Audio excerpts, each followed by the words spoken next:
Why has the Chinese military suddenly become so aggressive? Is something up? Michael Snyder reports. Does China sense weakness in the White House? In recent days, Chinese troops have been sent to Belarus for military exercises. Dozens of Chinese military aircraft have been threatening Taiwan, and 4 Chinese military vessels were even detected off the coast of Alaska. So, why has China decided to become so aggressive all of a sudden? Right now, Joe Biden is facing endless questions about his competency, and those around him are focused on fighting for his political survival. So, could foreign adversaries such as China use this window of opportunity to do things they may not normally attempt to do? Well, his history repeats itself, doesn't it? According to authorities in Taiwan, 66 Chinese military aircraft and 7 Chinese military vessels were operating around Taiwan on Wednesday. Taiwan's Ministry of National Defense, MND, on Thursday said that it had detected 66 Chinese military aircraft and vessels around the island, apparently en route to a Chinese military exercise in the Western Pacific. The media outlet embedded a statement by Taiwan's Ministry of National Defense on its X platform.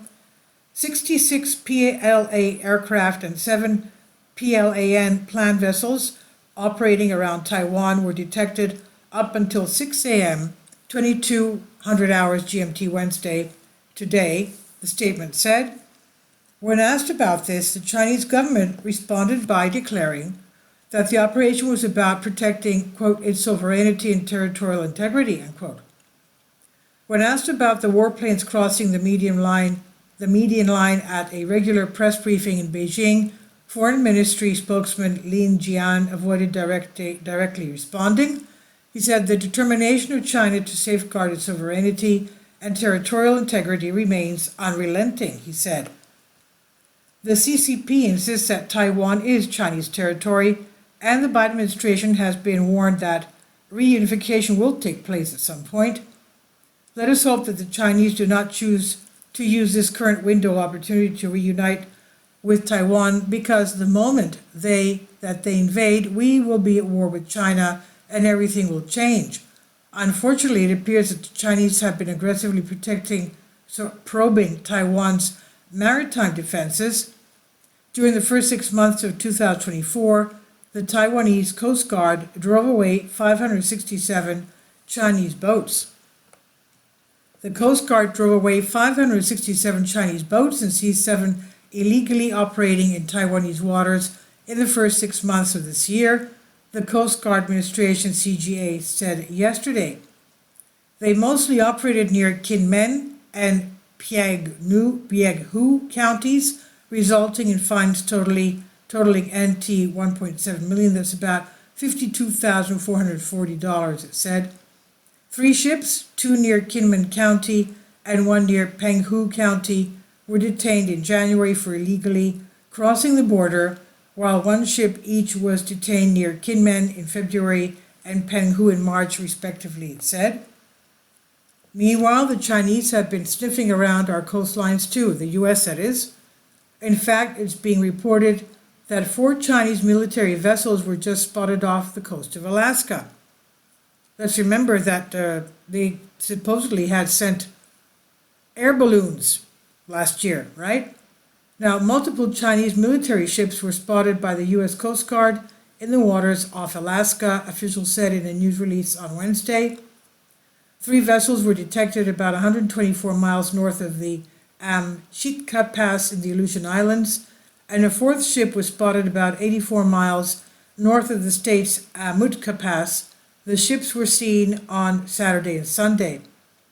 All 4 ships were in international waters, the Coast Guard said, but were inside the U.S. exclusive economic zone, which extends 200 nautical miles from the U.S. shoreline.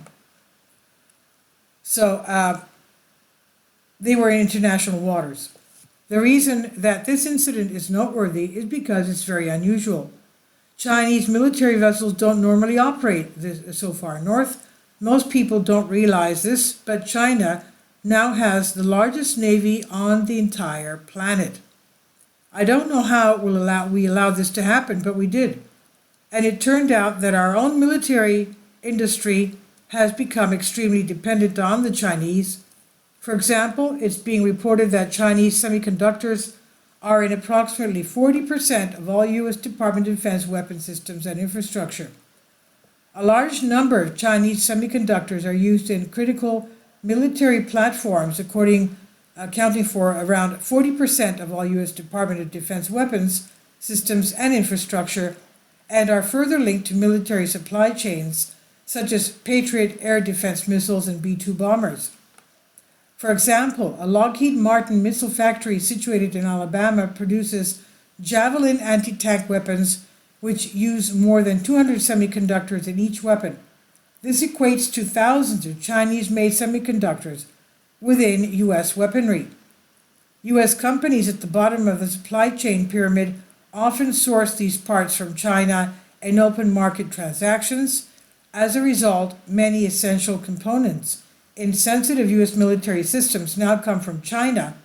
Countless major weapons platforms are vulnerable, the report states. Our leaders are not exactly the sharpest tools in the shed, but this is ridiculous. Didn't anyone consider the fact that one day we might actually end up in war with China? And before I end this article, Michael Snyder says, I wanted to give a quick update on the conflict in Ukraine.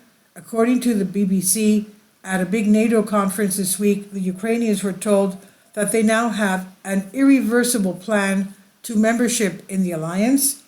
NATO members have pledged their support for an irreversible path to future membership for Ukraine, as well as more aid, while a formal timeline for it to join the military alliance was not agreed at a summit in Washington, D.C. The military alliance's 32 members said they had unwavering support for Ukraine's war effort. NATO has also announced further integration with Ukraine's military, and members have committed $43.3 billion in aid in the next year, including F-16 fighter jets and air defense support. Needless to say, this is not going to sit well with the Russians at all.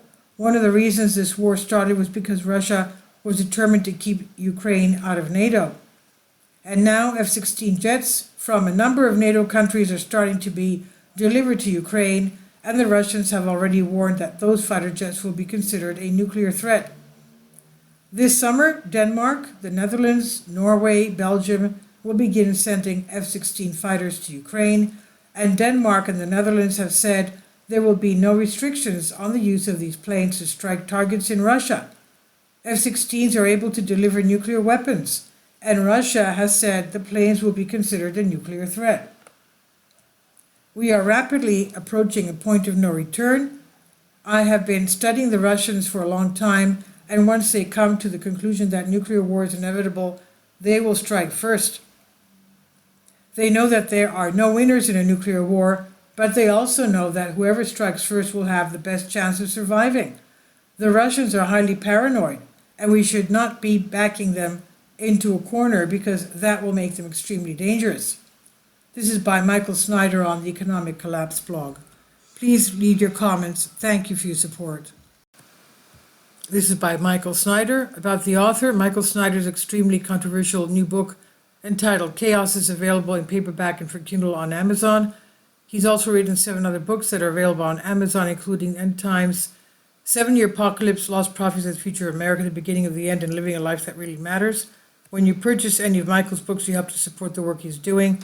You can also get his articles by email as soon as he publishes them by subscribing to his Substack newsletter. Michael has published thousands of articles on the Economic Collapse blog, End of the American Dream, and The Most Important News, and he always freely and happily allows others to republish those articles on their own websites. These are such troubled times and people need hope. John 3:16 tells us about the hope that God has given us through Jesus Christ. For God so loved the world that he gave his only begotten Son, that whosoever believeth in him should not perish but have everlasting life.